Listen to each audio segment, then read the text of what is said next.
As I near a point in my age, a point where I start to have a better ability to understand the predicaments in life and other assorted issues I could not comprehend before, I wish to speak of an understanding. Maybe. So, have a sit and listen with me. In my current circumstance of living, I appreciate what I have by not having what most men my age would want to have, or some already have.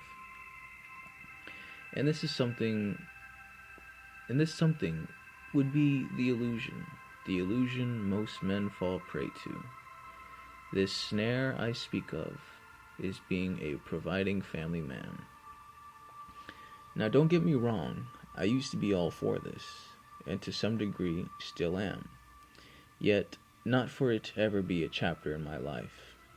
And you see, this is where my point begins to reveal itself. So, hear me out. A lot of men grow up thinking, after high school or college, that the next mandatory step in life is to get a job and start a family. One point I like to make across about this, and how over time, as I was exiting my coming of age era, how through those years, this mandatory step would diminish in value. It was the mere fact that as a family man you are limiting yourself, relinquishing time, money, and effort into a family. Don't get me wrong, I still respect the structure and the necessity it is for a child's upbringing.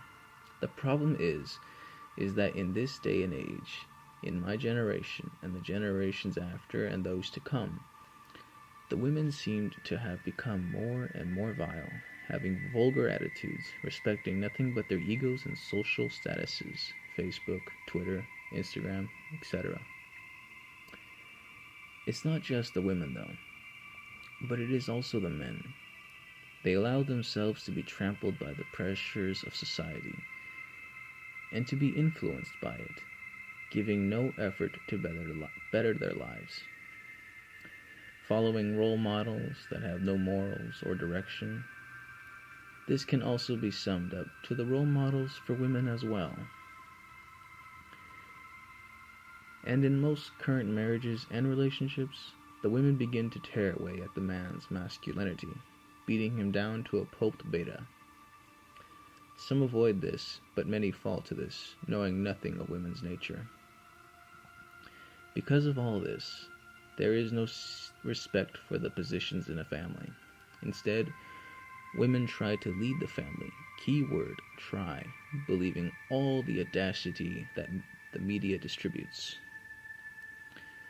Now, women are capable of good things, but so far their feats have not been as grand as the plateaus man has accomplished. They merely play off the things we've already established. For instance, a man will build a house with heating, electricity, and gas, and the wife will merely add decadent curtains and add matching colors, which would be pleasing to the eyes. Bravo. The men of my generation and after tend to sedate themselves with liquor, cigarettes, and other assorted vices, some going to the extreme. In doing so, they take a temporary escape, which is merely a recess from reality. Most men fall prey in dependence upon these, making it an everlasting crutch until the big sleep. Because of this, men go through life only worrying about the trifling and meager problems women love to blow out of proportions, which keep them in a state of misery and to some degree decay. For these problems is a part to the stress of having a family in this current age, and what prevents a man from bettering himself, like blinders upon the possible stallion. There is a scene in which I really enjoy, it's from a movie called They Live, in which the protagonist pleads with another character to see the truth by putting on sunglasses. They get into a rigorous fight, This fight symbolizes how struggling it is to open the eyes of others. I'd recommend you watch it, for it is a cool fight scene. Now, I guess my question to all of this is if MGTOWs like myself continue to go on through life without a wife or children and always, just always pursue the never-ending road of knowledge, what type of men would we become?